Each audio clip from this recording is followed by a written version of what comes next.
الحمد لله رب العالمين والصلاة والسلام على سيد الأنبياء والمرسلين نبينا محمد وعلى آله وأصحابه أجمعين أما بعد أعوذ بالله السميع العليم من الشيطان الرجيم بسم الله الرحمن الرحيم لقد تاب الله على النبي البتہ تحقیق مہربانی فرمائی اللہ رب العزت نے اپنے نبی پر والمہاجرین والانصار اور مہاجرین و انصار پر الذین اتبعوه فی ساعة العسرہ وہ لوگ جنہوں نے مشکل وقت میں آپ کی پیروی کی من بعد ما کاد یزیغ قلوب فریق منہم اس کے بعد کے قریب تھا ان میں سے ایک گروہ کے دل ٹیڑے ہو جاتے ثم تاب علیہم پھر اس نے دوبارہ مہربانی فرمائی ان کے اوپر انہ بہم رؤوف الرحیم بے شک وہ ان کے ساتھ بڑی شفقت کرنے والا رحم کرنے والا ہے۔ سورۃ التوبہ کی آیت نمبر 117 آپ کے سامنے تلاوت کی گئی ہے۔ اس آیت مبارکہ میں اللہ رب العزت نے بیان فرمایا لقد تاب اللہ علی النبی۔ لفظ تابہ کا کئی معنی آتے ہیں۔ اس کا معنی رجوع کرنا بھی ہوتا ہے، اس کا معنی معافی مانگنا بھی ہوتا ہے، اسی طرح اس کا معنی معاف کر دینا بھی اور اس کے ساتھ ساتھ مہربانی کرنا بھی آتا ہے۔ اس آیت مبارکہ میں اس کا معنی مہربانی کرنا ہے کہ اللہ رب العزت نے اپنے نبی اور مہاجرین اور انصار پر مہربانی فرمائی۔ مہاجرین کون؟ انصار وہ لوگ جنہوں نے مشکل وقت میں آپ صلی اللہ علیہ وسلم کی پیروی کی۔ یہاں پر جو اللہ رب العزت نے لفظ استعمال کیا ہے ساعۃ العسرہ، مشکل وقت میں، اس سے مراد غزوہ تبوک کا وقت ہے جس کو احادیث کے اندر جیش العسرہ بھی کہا جاتا ہے۔ جیش العسرہ کا مطلب ہے تنگی والا لشکر، تنگی والا قافلہ۔ تو اس وقت کو مشکل وقت کیوں کہا گیا؟ اس لیے کہ جب غزوہ تبوک کا وقت تھا اس وقت مدینہ کے اندر بڑی شدت کی گرمی پڑ رہی تھی اور اس کے ساتھ ساتھ قحط سالی کا یہ وقت تھا، اور پھر مسلمانوں کی جو حالت تھی وہ اتنی اچھی نہیں تھی، اور اوپر سے جب یہ جنگ کا اعلان ہوا تو جنگ کی مسافت بھی کافی لمبی تھی۔ جیسا کہ آپ کو بتا چکے ہیں تبوک کا سفر 600 کلومیٹر کی مسافت پر تھا، اور مسلمانوں کے پاس زیادہ راہ بھی نہیں تھا، یہاں تک کہ سواریاں بھی آپ کے پاس بہت کم تھیں۔ تو ایسے وقت میں جہاد کے لیے نکلنا مسلمانوں کے لیے بہت ہی مشکل تھا۔ جب انسان کے پاس گھر میں کھانے پینے کو بھی نہ ملے تو وہ جہاد پہ کیسے جا سکتا تھا؟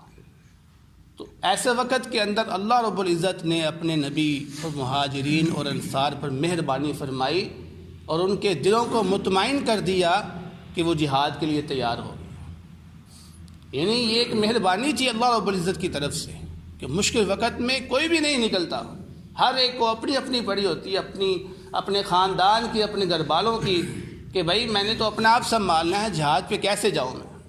تو یہ خاص ایک مہربانی تھی اللہ رب العزت کی کہ اللہ رب العزت نے اپنے نبی اور صحابہ کے دلوں کو مطمئن کیا۔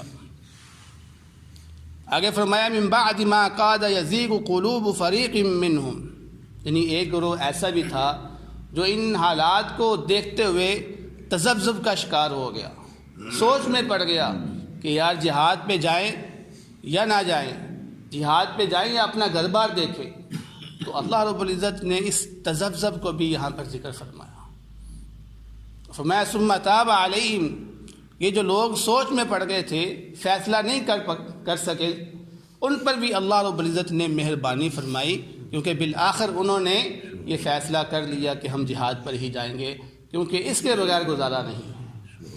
کیونکہ آج اگر ہم جہاد پہ نہیں گئے تو ہماری یہ جو حالت ہے، کل کو اس سے بدتر ہماری حالت ہو جائے گی، جب کفار ہم پر غالب ہوں گے اور ہم کچھ نہیں کر سکیں گے۔ آج تو ہم کچھ کر سکتے ہیں، لیکن کل ہم کچھ نہیں کر سکیں گے، اس لیے یہ بہتر ہے کہ ہم آج جہاد پر نکل جائیں۔ فَمَا إِنَّهُ بِهِمْ رَعُوفٌ الرَّحِيمٌ، اللہ رب العزت اپنے بندوں پر بڑی شفقت کرنے والا ہے، بڑا مہربان ہے۔ پھر آگے فرمایا وَعَلَى الثَّلَاثَةِ الَّذِينَ خُلِّفُوا، اور ان تین لوگوں پر بھی اللہ رب العزت نے شفقت بیان فرمائی جو پیچھے رہ گئے تھے۔ وہ تین لوگ کون سے ہیں، اس کا ذکر پیچھے آپ کو اشارتاً کر چکے ہیں آیت نمبر 106 کے اندر، کہ وہ تین لوگ حضرت کعب بن مالک اور ان کے دو ساتھی ہلال بن امیہ اور مرارہ بن ربیع ہیں۔ یہ تین لوگ جنگ پہ نہیں جا سکے تھے، اور حضرت کعب بن مالک رضی اللہ تعالیٰ عنہ اپنا ہی قصہ بیان کرتے ہیں بڑے مفصل طریقے کے ساتھ، جس کو امام بخاری اور امام مسلم نے اپنی کتاب کے اندر ذکر کیا ہے۔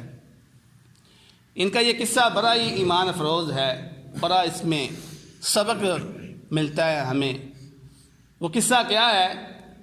حضرت کعب بن مالک رضی اللہ تعالیٰ عنہ بیان فرماتے ہیں کہ میں اور میرے تین ساتھی جو کہ غزوہ تبوک سے پیچھے رہ گئے تھے، نبی کریم صلی اللہ علیہ وسلم جب غزوہ تبوک سے واپس آئے تو آپ صلی اللہ علیہ وسلم نے ان لوگوں سے پوچھنا شروع کر دیا کہ جو لوگ جنگ پہ نہیں گئے تھے کہ بھئی آپ لوگ کیوں نہیں جنگ پہ نکلے؟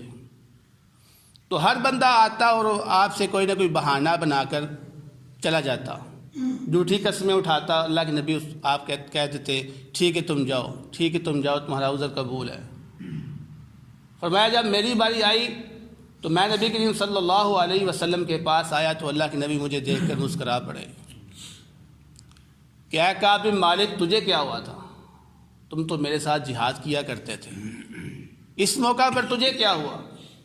تو کعب بن مالک رضی اللہ تعالیٰ عنہ بیان فرماتے ہیں اللہ کے نبی، دوسرے لوگوں کی طرح اللہ رب العزت نے مجھے بھی زبان دی ہے، دوسرے لوگوں کی طرح اللہ رب العزت نے مجھے بھی زبان دی ہے، میں بھی جھوٹے بہانے بنا سکتا ہوں، میں بھی جھوٹی قسمیں کھا سکتا ہوں، لیکن نہیں، حقیقت یہ ہے کہ میرے پاس کوئی عذر نہیں تھا۔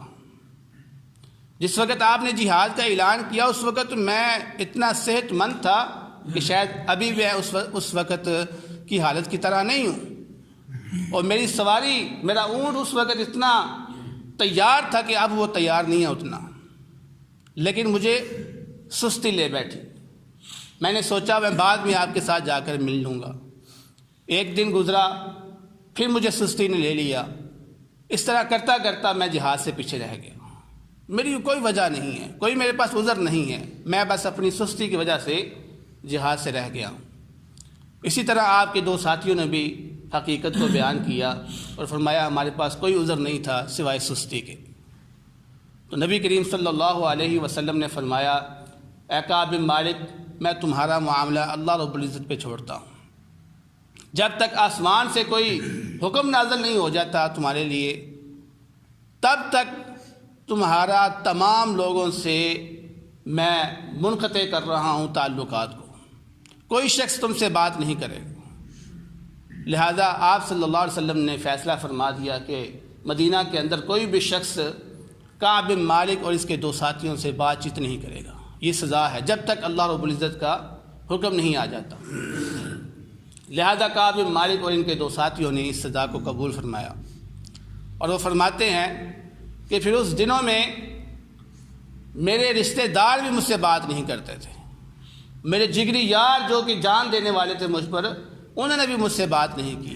جب میں ان کو بلاتا تھا تو وہ خاموشی اختیار کرتے تھے، اور میں قسمیں اٹھا کر کہتا تھا کہ میں منافق نہیں ہوں، کیونکہ اس وقت جنگ سے جو پیچھے رہ جاتا تھا اس کو منافق سمجھا جاتا تھا. تو کہتے میں یہ کہتا تھا کہ میں منافق نہیں ہوں, تو مجھے آگے سے جواب کیا ملتا تھا؟ جواب یہ آتا تھا اللہ اس کے رسول بہتر جانتے ہیں, ہمیں جو حکم دیا گیا ہم نے اس پر عمل کرنا ہے. لہٰذا اسی طرح ان کے 40 دن گزر گئے, اور 40 دن کے بعد پھر نبی صلی اللہ علیہ وسلم نے ان کے لیے یہ حکم جاری کیا کہ آج سے تمہاری بیویاں بھی تمہارے پاس نہیں رہ سکتی, بیویوں سے بھی الگ کر دیا انہوں نے. چنانچہ اب یہ ان کے لیے اور زیادہ مشقت کا وقت شروع ہو گیا. چلو پہلے تو بیوی ساتھ تھی, اس سے بندہ کوئی نہ کوئی گفتگو کر لیتا تھا, کوئی حوصلہ ہو جاتا تھا, لیکن آج بیوی بھی علیحدہ کر دی گئی ہے, بالکل تنہا کر دیا گیا. اور اسی دوران پھر شام کے علاقے غسان کے والی نے ایک خط بھیجا کعب بن مالک کو. اس خط کے اندر کیا لکھا ہوا تھا؟ اس خط میں لکھا ہوا تھا کہ اے کعب بن مالک, ہمیں یہ بات پہنچی ہے کہ تیرے ساتھی نے تم پر بڑا ظلم کیا ہے. مراد کون ہے؟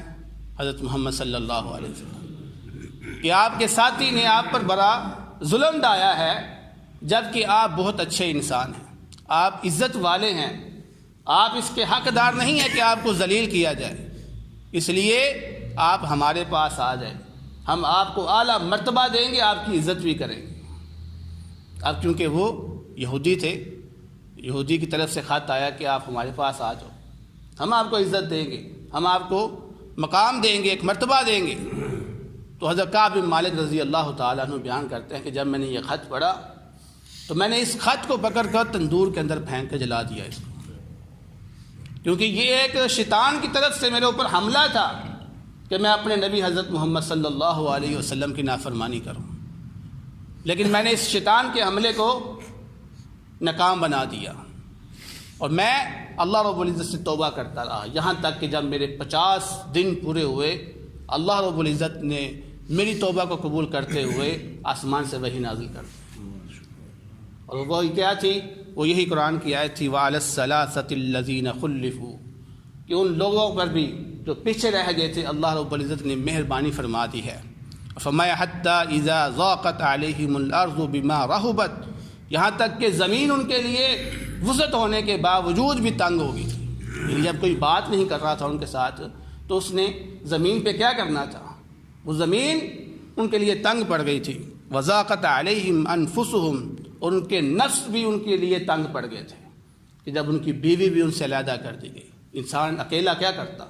اپنے آپ کو بھی انسان جو ہے نا وہ برا والا کہتا ہے کہ میں کیا ہوں, اتنا میں برا ہوں کہ کوئی لوگ بھی میرے ساتھ بات نہیں کر سکتے.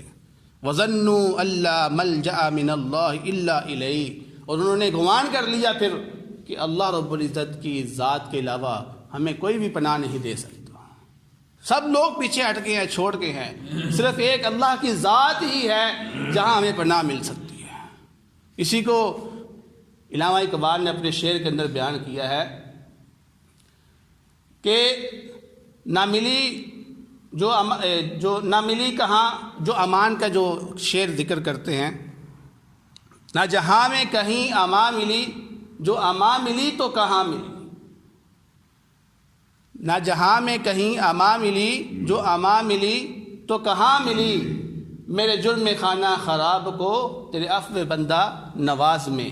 مراد یہ ہے کہ دنیا کے تمام لوگ مجھے چھوڑ گئے, اور اگر مجھے پناہ ملی تو وہ اللہ رب العزت کی ذات سے ہی ملی. اور اللہ رب العزت نے پھر اس واقعہ کو قرآن بنا کر نازل فرما دیا, اور فرمایا کہ ثم تاب علیہم لیتوبوا, کہ پھر اللہ رب العزت ان پر مہربان ہوا اور پھر انہوں نے اللہ رب العزت کے ہاں توبہ کی.